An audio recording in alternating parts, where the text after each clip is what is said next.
नमस्कार मंडळी. पोट आत करायचं आहे. हे 5 उपाय जर खरंच केले तर उलट परिणाम होत नाहीत, तर पोट हळूहळू आत जाऊ लागते. आज जरा प्रामाणिकपणे विचार करा. गळा ठीक आहे, चेहरा ठीक दिसतो, पण जसं पोटावर नजर जाते, पूर्ण आत्मविश्वास खाली येतो आणि मनात प्रश्न, जर पोट आत झालं तर? नमस्कार बहिणींनो, मातांनो आणि मुलींनो. आजची ही चर्चा त्या महिलांसाठी आहे ज्या शांतपणे पोटाच्या चरबीमुळे त्रस्त आहेत, पण बोलून कोणाला सांगू शकत नाही. आज काही बोलणार नाही, तर तसे 5 घरगुती उपाय सांगणार आहे, ज्यांना जर खरंच पातळ तर पोट हळूहळू आत जाऊ लागेल. तर त्याआधी जर तुम्हाला तुमच्या आरोग्यावर आणि आत्मविश्वासावर आणि शरीरावर प्रेम असेल किंवा करायचं असेल तर हा व्हिडिओ लाईक करा आणि घरातील दुसऱ्या महिलांपर्यंत ही गोष्ट पोचवावी म्हणून शेअरही करा आणि अशा कामाच्या गोष्टी पुढेही मिळत राहाव्यात यासाठी जोडलेले राहा. आता लक्ष देऊन ऐका, कारण या गोष्टी साध्या वाटेल पण खोलवर पडेल, परिणाम खोलपर्यंत पडेल. सकाळचं पहिलं पेज हे पोटाला आत ढकलण्याचं काम करतं. बहुतेक महिलांना सकाळी उठताच चहा किंवा बिस्किट घेतात आणि इथूनच पोटाची गोष्ट बिघडायला सुरू होते. सकाळच्या वेळी शरीरासाठी फ्रेश बटनसारखा असतो. जर या वेळेला कोमट पाणी, त्यात थोडंसं लिंबू आणि फक्त 1 चिमूटभर ओवा टाकून प्यायलात तर पोटाची आतली सूज हळूहळू शांत होऊ लागते.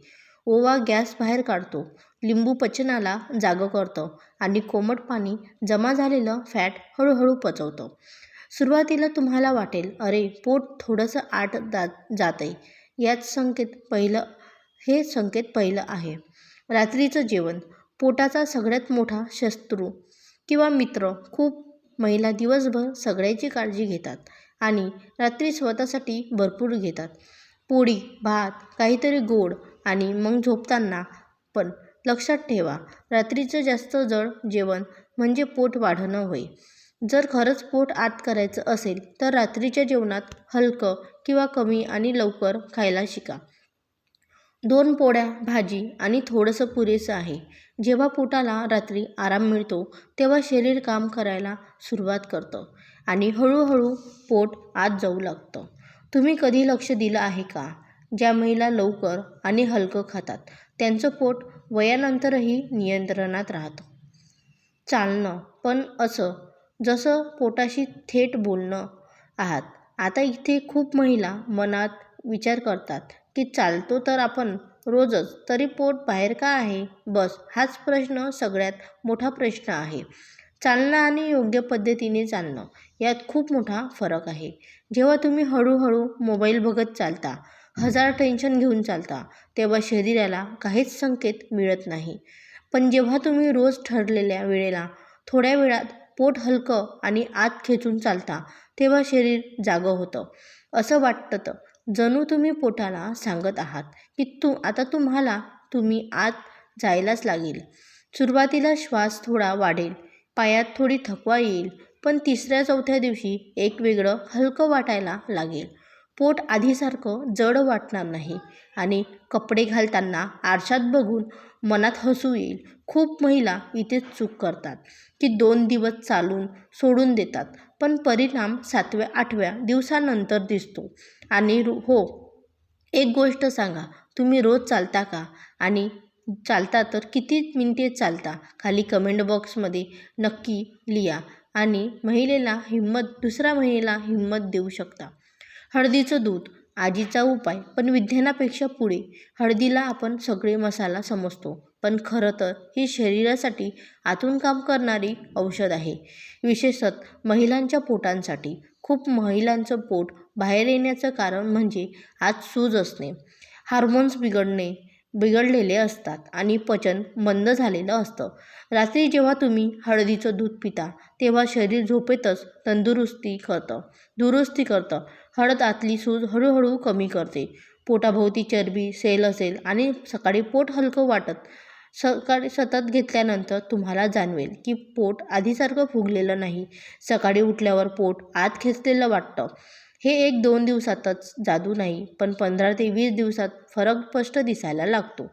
आणि सगळ्यात चांगली गोष्ट, याने शरीराला नुकसान किंवा नुकसान फक्त फायदाच होतो. आणि पोट याचं नातं खूप खोल आहे.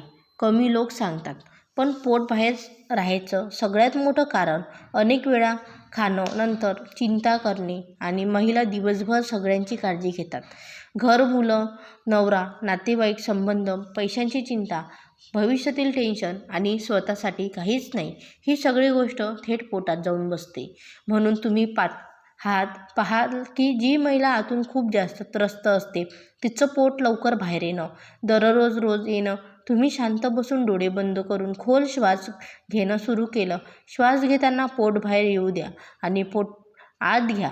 हा छोटासा सराव पोटाला शिकवतो की त्याला पुन्हा आपल्या जागी जायचं आहे. हळूहळू मन हलकं होईल, झोप सुधारेल आणि पोट आपोआप आत यायला लागेल. लक्षात ठेवा, जोपर्यंत मन शांत होत नाही तोपर्यंत पोट पूर्णपणे आत जात नाही.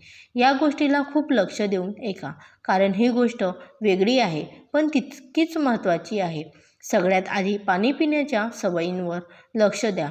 खूप महिला समजतात की कमी पाणी पिलं तर पोट आत जाईल, पण खरं तर उलट आहे. जेव्हा शरीराला योग्य प्रमाणात पाणी मिळत नाही तेव्हा ते पोटाभोवती पाणी आणि चरबी साठायला लागतं. दिवसभर थोडं पाणी पिणं सुरू करा, एकदम खूप नाही. दुसरी गोष्ट, खाल्ल्यानंतर लगेच झोपू नका किंवा वाकून काम करू नका, कारण त्यामुळे अन्न नीट पचत नाही आणि पोट बाहेर यायला लागतं. तिसरी गोष्ट, पोटाला हलक्यात घेऊ नका. जर पोट साफ होत नसेल तर तुम्ही काहीही केलं तरी पोट आत जाणार नाही. यासाठी फळं, भाज्या आणि थोड्या प्रमाणात भिजवलेली मनुका मदत करतात. चौथी गोष्ट, कंबर आणि पोट खूप घट्ट कपड्यांमध्ये बांधू नका, कारण त्यामुळे पोटाचे स्नायू कमकुवत होतात आणि चरबी साठायला लागते. आणि सगळ्यात शेवटची गोष्ट, स्वतःला दोष देणं बंद करा. आरशात उभं राहून रोज पोट बघून दुःखी होऊ नका, तर असा विचार करा की मी हळूहळू स्वतःला सुधारते. आणि जेव्हा विचार बदलतो तेव्हा शरीरही बदलायला लागते. ही छोटी गोष्टी मिळून मोठा बदल घडवतात. आता जाताना फक्त इतकंच लक्षात ठेवा, बहिणींनो, पोट आत करणं हा 1 दिवसाचा काम नाही आणि कोणत्याही औषधांचा चमत्कार नाही. हे रोजच्या छोट्या सवयींचा परिणाम असतो. आज तुम्ही जे ऐकलं त्यातलं अर्धं जरी प्रामाणिकपणे केलं तर येणाऱ्या दिवसात जेव्हा तुम्ही आरशात उभ्या राहाल तेव्हा तुम्हाला पोट नाही, तुमचा आत्मविश्वास सर्वात आधी दिसेल. स्वतःसाठी वेळ काढणं स्वार्थ नाही, ती गरज आहे. तुम्हाला चांगलं वाटेल, हलकं वाटेल आणि त्याचबरोबर सगळ्यात महत्त्वाचं, तुम्ही स्वतःवर खुश व्हाल. म्हणून आजपासून स्वतःच्या शरीराची कशी काळजी घ्यायची हे तुम्ही स्वतः ठरवा. मैत्री करा, उलट नाही. कारण जेव्हा महिला स्वतःला समजून घेतात तेव्हाच आपलं शरीर तंदुरुस्त राहते आणि पोट बाहेर असलेलं आतमध्ये जाते. तर मित्रांनो, हे माहितीपूर्वक व्हिडिओ तुम्हाला कसा वाटला? तर व्हिडिओ आवडला असेल तर आपल्या व्हिडिओला एक लाईक करून आपल्या परिवारांसोबत, मित्रमैत्रिणींसोबत नक्की शेअर करा आणि सबस्क्राईब करायला विसरू नका.